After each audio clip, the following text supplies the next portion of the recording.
I'll get you yet, even if it kills me, you hear me?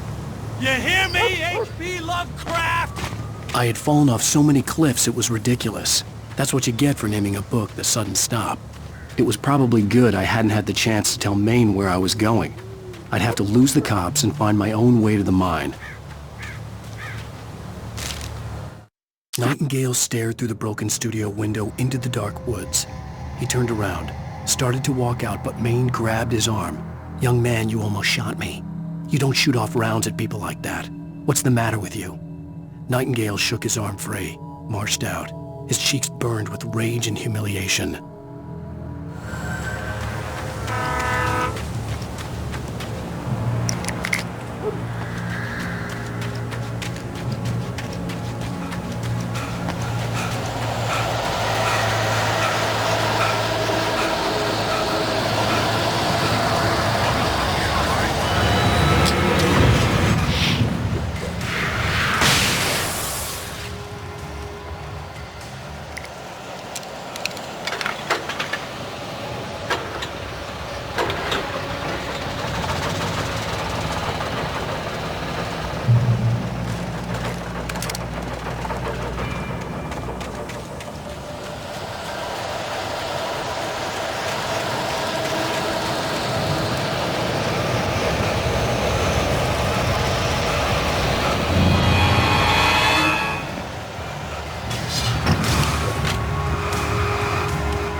Danny had stepped out, but what stumbled back in was something else. Something alien.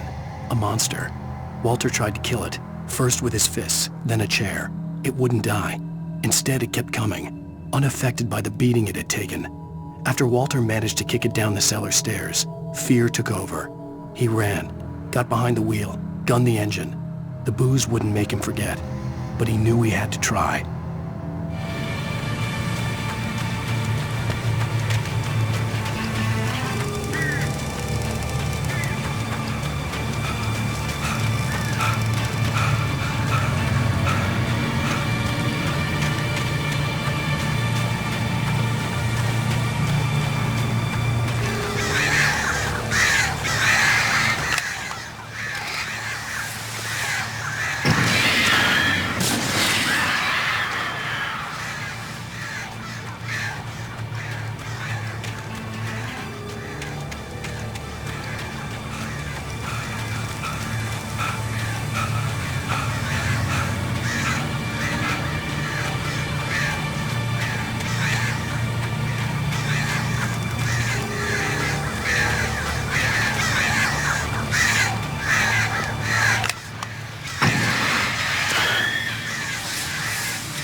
There was no sensible reason for the power company work lights to be here. It was almost as if they'd been left for someone like me to use.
The bulldozer's engine roared to life. Mud and rocks flew as it fought for traction.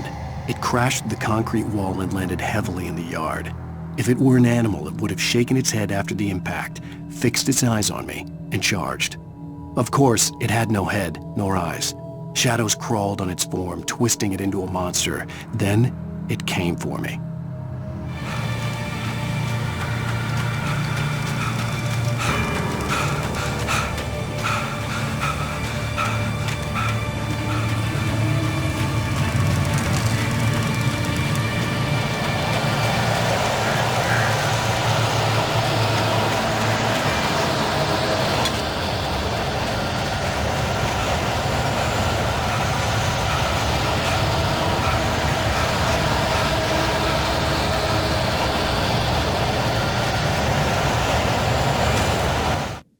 Sarah trusted her gut, and her gut said Agent Nightingale was an asshole.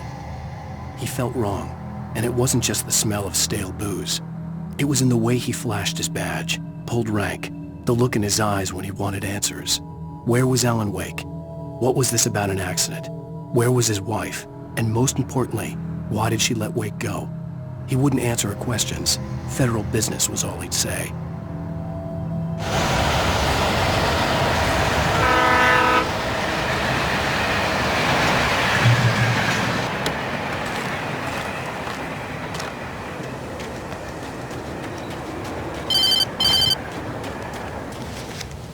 Hello? The most stubborn man I've ever met. Alice? Alice? Alan. I'm so afraid. Keeps me in the dark. Please help me. I look at you, Alan, and it's not you. Something else. Looking out from behind your eyes. Alice, I'm here. I'm so alone here. It's all gonna go to hell. You need to be careful. Cooperate. The connection had been terrible, but that wasn't the only thing that hadn't been right with the call. She sounded wrong somehow, but she had called me.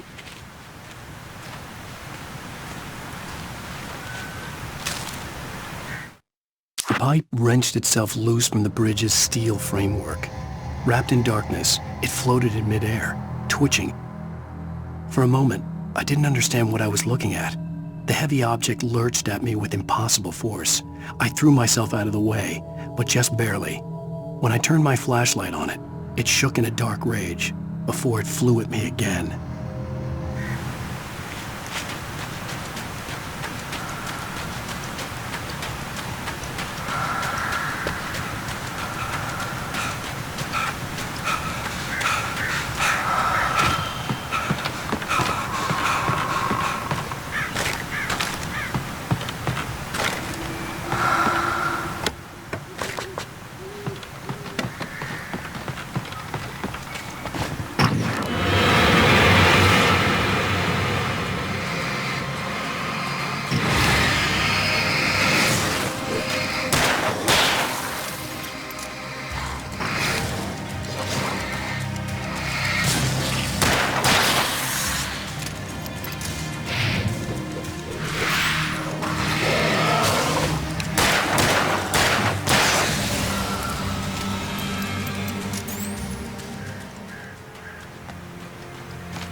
could see a railway bridge up ahead, and a warehouse of some sort on the opposite shore.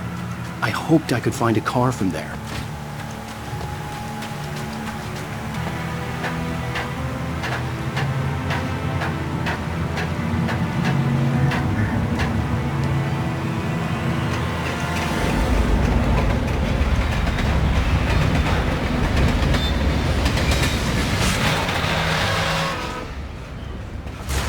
That was pursuing me was growing stronger, and it was taking over everything I had.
Even after all this time, hearing the Night Springs theme caused a surge of conflicting emotions in me. It'd been my first real writing gig. Barry had known a guy who knew a guy, and suddenly I'd been a semi-regular writer on the show. I'd always been ashamed of the job. Felt it was trash. I'd wanted to be an artist, a novelist. I'd been naive back then. It had taken a long time to learn to be proud of the work.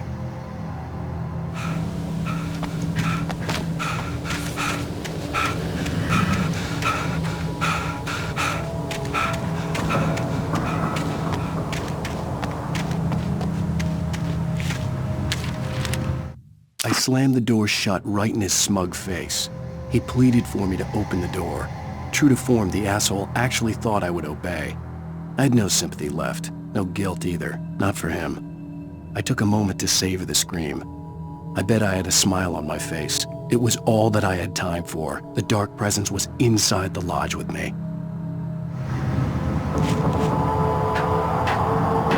As a teenager, just starting to get interested in writing, Stephen King had been a source of inspiration to me. I thought about all the inanimate objects that had come to life in his books. No one is safe in a good horror story. Certainly not the protagonist. That's what makes them fun. This was anything but. The darkness could possess anything, and it was getting closer.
take the facts of our existence for granted, unaware that they are merely a thin veneer of desperate self-delusion, covering a vast cosmos of madness and horror.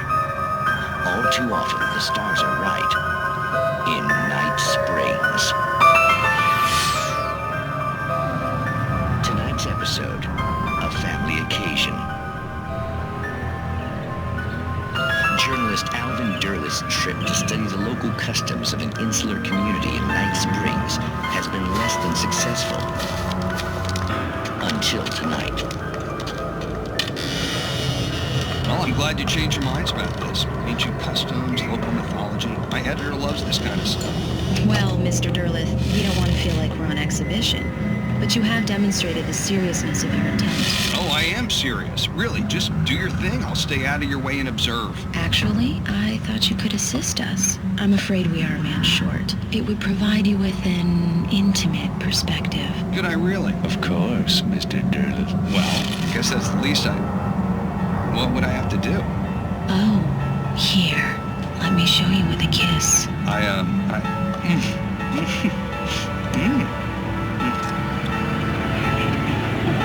What did you...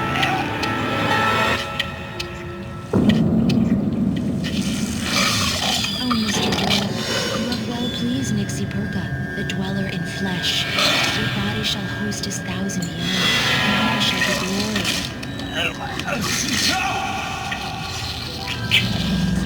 Shh, darling, be calm. Shh. Alvin Derleth learned a harsh lesson. If you go looking for mythology, it may come looking for you. And such quests always bear fruit. Night Springs.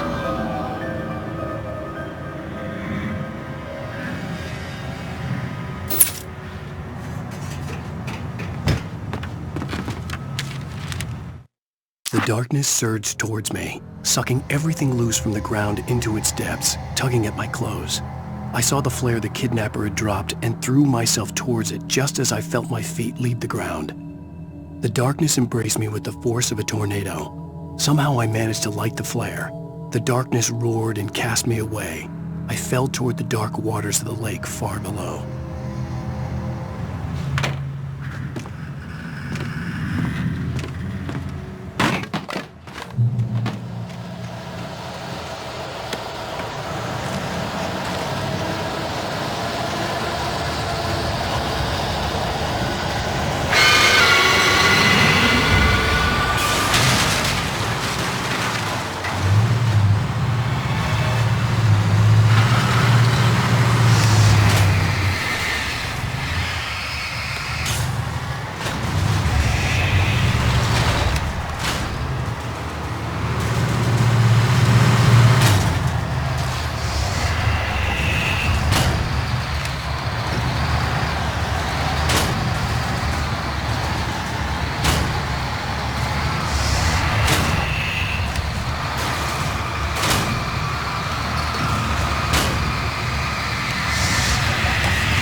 never been this glad to see the sunrise. I had a couple of hours to get to the coal mine.